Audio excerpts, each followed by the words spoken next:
Et si le travail n'était rien d'autre qu'un divertissement de plus? Un divertissement qui nous permettrait de ne pas penser à ce qui nous angoisse, à ce qui nous terrifie. Arrivé à ce point de notre réflexion, on pourrait être amené à distinguer le travail au sens noble du terme, travail du créateur, de l'artisan, de l'agriculteur, qui, propriétaire du produit de ce travail, va pouvoir le vendre. Du travail soumis, du travail salarié, où le travailleur n'est pas propriétaire du produit de son travail et ne vend donc que sa force de travail et le temps qu'il a à vivre.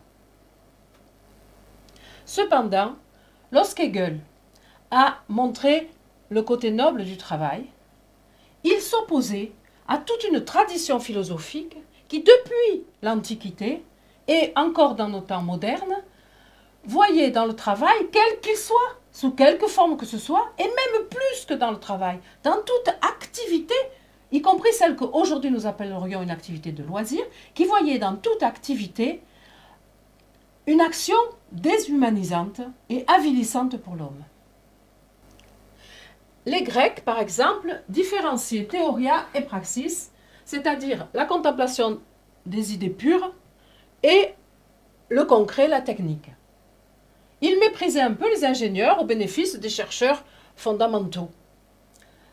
Archimède avait honte, quelque part, de ses travaux très concrets sur de la physique pratique et technique. Le travail manuel était réservé dans ces sociétés aux esclaves. On trouve dans les registres des grands domaines romains que l'on a retrouvés, la liste, l'inventaire des terres, l'inventaire des bâtiments et l'inventaire des troupeaux. Et dans les troupeaux sont comptabilisés les esclaves. Ils étaient donc considérés comme des animaux. Les esclaves étaient des ennemis vaincus à la guerre qu'on ramenait pour réduire en esclavage plutôt que de les tuer. Est-ce que c'était pour cela, pour des raisons, je dirais, racistes, que les Romains les considéraient comme des animaux? Non, ils pensaient qu'au départ, c'était des hommes comme eux. Mais ce qu'ils pensaient, c'était que le travail nous transforme en animal. Vous trouverez cette idée développée dans un texte de Hannah Arendt. Dire que le travail et l'artisanat étaient méprisés, ça ne signifie pas que les esclaves étaient au départ des animaux.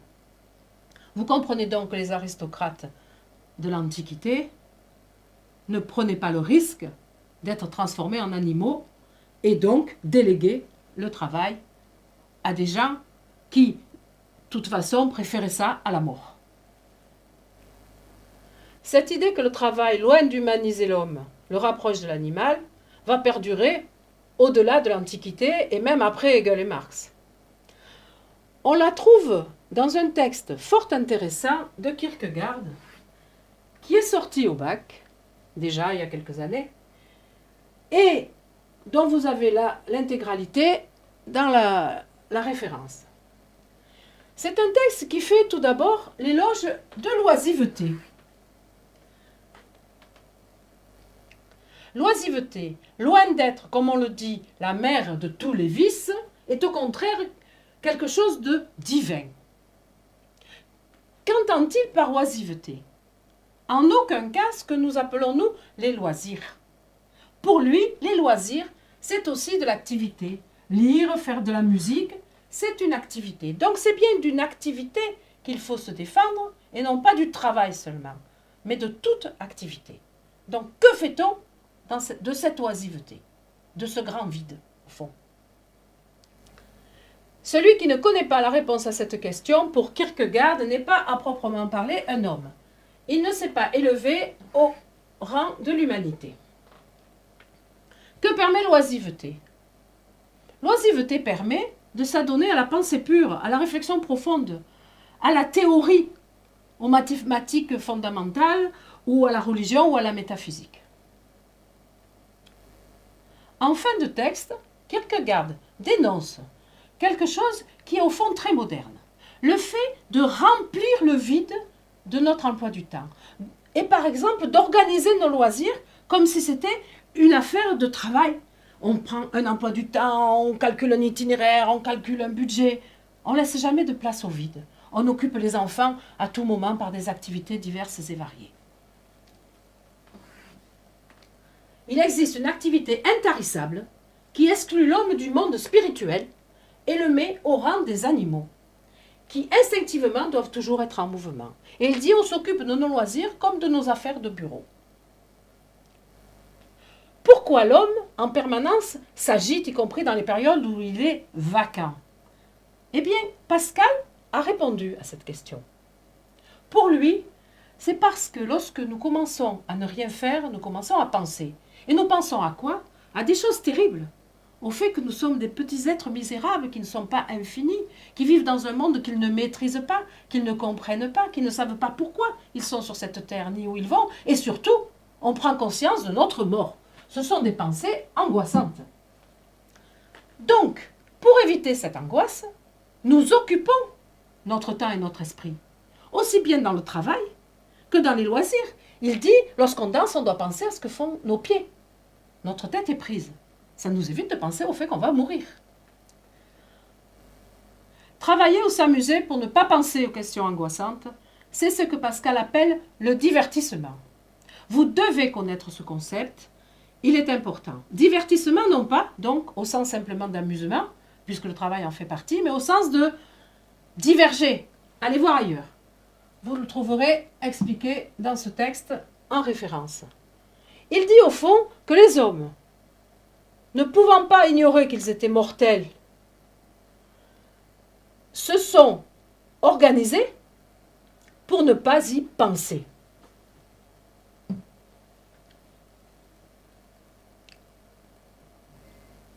On retrouve cette même idée dans un philosophe pourtant fort éloigné de Pascal, Nietzsche.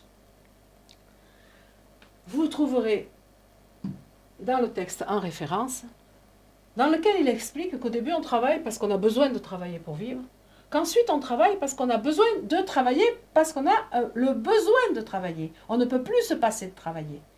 Et lorsque le travail ne suffit plus à combler quoi? Finalement, le divertissement de Pascal, eh bien, on va se tourner vers le jeu. On va jouer.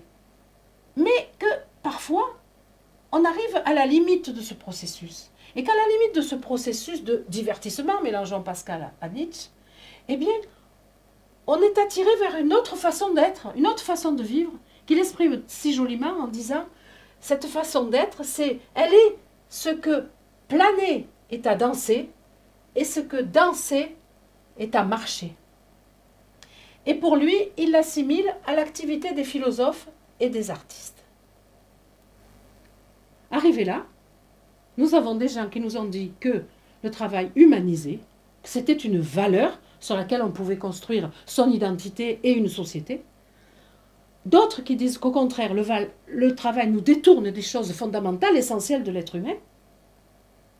Faut-il trancher? Comment trancher? Si c'était une dissertation, que faudrait-il mettre en synthèse? Eh bien, la réponse est que la question ne se pose plus en ces termes. Elle ne se pose plus en ces termes parce que c'est la réalité qui va donner la réponse. Et vous allez voir à quel point l'actualité sociale de ces dernières décennies répond à la question sans qu'on ait nous-mêmes à le faire.